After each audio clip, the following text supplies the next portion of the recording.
What's good, Madridistas? Welcome back to the channel. Let's just dive right into it. Rayo nil, Real Madrid nil, and guys, it's starting to feel like we are stuck on repeat. Another game where we don't score. Back-to-back games. I can't remember the last time we've done that. 0 goals, 0 creativity, 0 effort, just 0 everything. I get the frustration.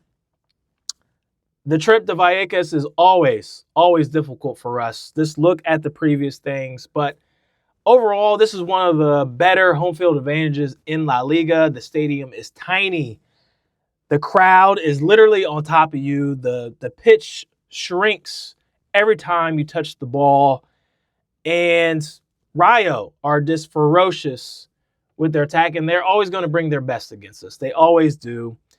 And we haven't won there in 4 games. Even Barcelona dropped points there, guys. So it's not an excuse, but it's not an easy place to go. But again, that doesn't make this performance any less frustrating. So I have a bunch of notes that I want to get to here. But first, we have to address the Real Madrid fan base. I've been a Real Madrid fan for a very long time. I have the grays to prove it, guys. This current state of the Real Madrid fan base is really toxic. There are a lot of red pill Real Madrid fans, creators that are saying absolute nonsense. And for some reason, people are giving them way more attention than the real Real Madrid fans. And it's pissing me off. I have been seeing nonsense online since this game. Fire Xabi Alonso. Xavi out. Let's bring in Jurgen Klopp. Let's bring Carlo back. Let's bring Zidane back. You guys absolutely are crazy. And you're showing your ass that you don't know ball. You gotta stop this. You don't sack a manager after 2 bad games of just not finishing. It took Luis Enrique months to get PSG to perform where they're at. Nobody talks about that. Vincent Kompany, yeah, Bayern is cooking right now under him. It wasn't like that day one. It took a long time for them to get it right. Xabi Alonso's system is still developing. These players are still trying to find chemistry. We have a lot of new signings. We have a lot of players returning from injury. And we're still top of the league in La Liga. And we're, top 7, top 8 in the Champions League? It's only been 12 games in La Liga and 4 in the Champions League. For me, I feel like this team has plenty of time to ascend. Yes, there are going to be bumps in the roads. Every championship team goes through that. You guys are even talking bad about Mbappé, saying that he's hurting the attack where he's our leading goal scorer and he's the best player in the world. I've seen the original Galacticos era where we went through 4 managers until we got that right, and that was a team full of superstars at every position, and they woefully disappointed. Let's not get back into that. Let's give Xabi Alonso some confidence and a chance to get things in place. Because why would you want to change managers right now? What would that do? Because then you're bringing in a new manager with a different mindset, different tactics, maybe not prefer the players that we currently have, and then to switch everything up. This is ridiculous. I don't get it. Stop giving these red pill Real Madrid fans that are secretly Barca fans or just doing it for views and clicks. Stop giving them oxygen. I don't mind criticizing performances. That's what we do as Real Madrid fans. We do that in real time as the game's being played and after. Even if we win, we still criticize certain performances, right? You can even call out the tactics. That's fine. But this Xavi out stuff is ridiculous. It's just ridiculous. He deserves time. This is his first season. This is the first season in change, right, from the Carlo era. And the project is clearly moving in the right direction. Our defense, that was the number one thing we needed to fix, right? Our defense has been playing phenomenal. You guys wanted Arda Güler to get a chance? He's getting that under Xabi Alonso. Please just listen to the real Real Madrid fans, guys. All right? Sure, there are some entertaining ones out there, but those are the ones that are just saying nonsense just for views and clicks. I digress. Let's just get into this game. Performance breakdowns. Again, this was bad. Okay, it was bad. Real Madrid created an XG of 0.82. when you have players like Mbappé, Bellingham, Vinicius Jr. out there on the pitch, that is just absolutely unacceptable. It's just unacceptable. And that's a player thing. That's not tactics. That is a player thing. Because a couple games ago, when we played Valencia, we put 4 out there. Okay?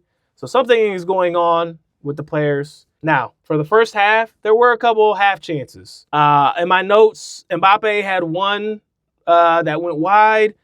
Vinny had one blocked off the line, which I thought he should have allowed and just let go and let Arda come through with his left foot and put that in the back of the net. I feel more confident that Arda Güler would have scored that than Vinicius right now. But after that, nothing. No control, no tempo, no rhythm, no creativity, no nothing. Just a lot of no's. Just long spells of sideways passes and misplaced touches. And for Rayo, you know, they're always going to play their best against us. They just are. This isn't a good Rayo team, but again, when Real Madrid come into your stadium, the fans are up for it. The Rayo players are going to be up for it. And again, we crumbled under high pressure. This is something that does need to be addressed. I will say that about Xabi Alonso. We need to address this quickly because top-level teams are doing it. Now mid-level teams are doing it. And I'm expecting every team that we face to at least attempt to try to do that to us because it flusters us. I'll jump right into Xabi Alonso's decisions, okay? This is where I will call him out, but he doesn't need to be fired for this stuff, guys. We need to talk about the changes that he made. They were very questionable, all right? Forget the lineup. We already know what he's going to do. He's just going to surprise us every time. You cannot predict what his starting 11s are going to be. It's just impossible at this point.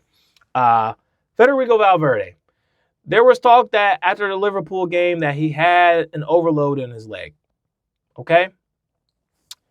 Somehow he's still fit to play in this match. But also Trent made a run out in the Liverpool match. He looked fit. He looked okay. And I think we all thought that Trent would end up eventually playing at right back against Rayo. And Valverde would go back to his preferred midfield position. Well, that was not the case. And Valverde ends up grabbing his hamstring, and Xabi Alonso waits till a little bit, till the 79th minute to pull him and put Trent in the game. I don't understand if Trent is healthy. Why not give him the run out at right back? And if Valverde is having issues, rest him on the bench and put somebody else in there in the midfield.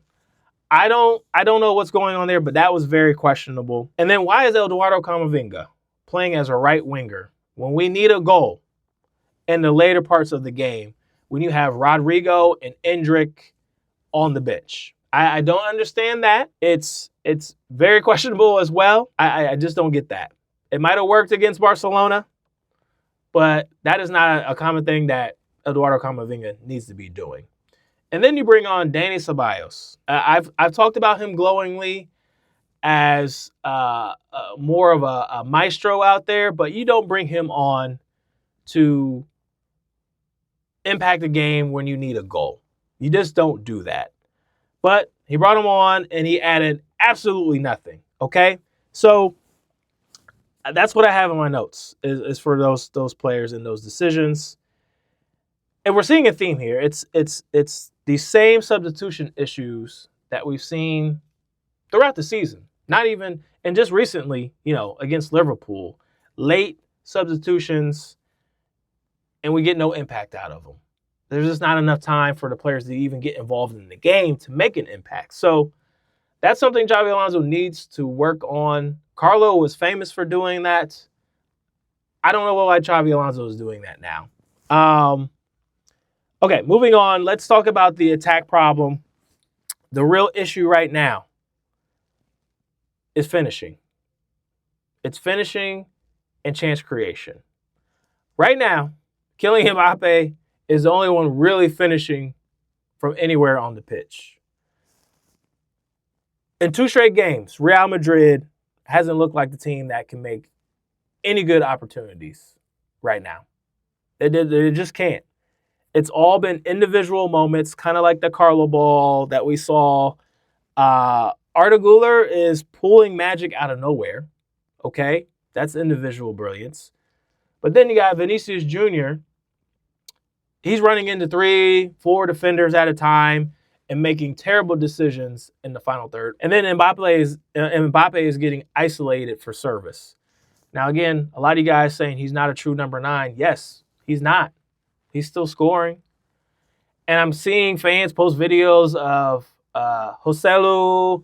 We need a player like that. That guy came off the bench. It was a super sub. It was a super sub. He didn't start as a 9 for us. What are we talking about? And if you do want that true number 9, who's going to get replaced in that attack? Because, yes, I agree, Gonzalo Garcia should be getting more chances, but somebody's going to have to be sacrificed for him to get in, especially in the starting 11. I want to hear from you guys. Who do you take off? Who do you take off? I want to hear that. I need to hear the solutions. But right now, the collective momentum is not there. We have no chemistry in the final third. It's very frustrating to see. And we just can't have a player like Mbappé, the best player in the world, barely touching the ball. That's the problem.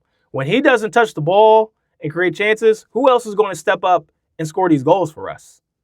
That's the issue.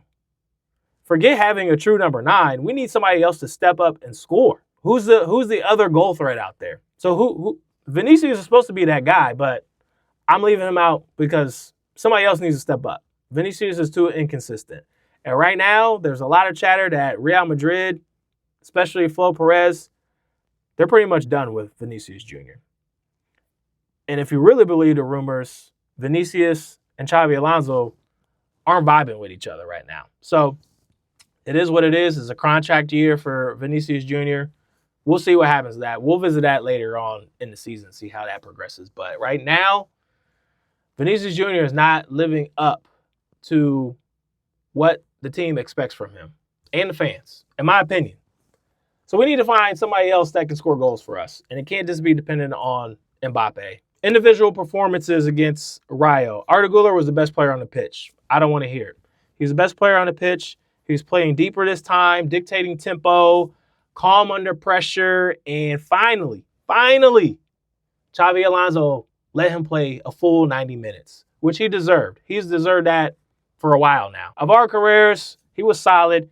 He got beat a couple times, absolutely dusted, which allowed Rayo players to get in on goal a couple times. I don't know if he's tired or if the other guy is just literally just faster than him, but it was nothing fancy going on. The guy was just knocking the ball right by him and burning him. Eduardo Camavinga, I don't know what's happened since the Barca game, but he's kind of fallen off a little bit. I love him to death, but his passes were just all over the place in a bad way. Got dispossessed. He just didn't look like himself in this match. Raul Asensio, he looked good.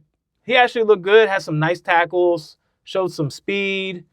There were a couple moments where I thought he held the ball a little too long, and I was kind of like, oh my God, he's about to make a mistake. But overall, he had a solid game. And Dean Howson, I don't know what's going on. I'm a little bit worried. I thought, it couldn't get worse than how he played against Liverpool, but this was worse. He was not playing good. His passes were all over the place. He was losing possession.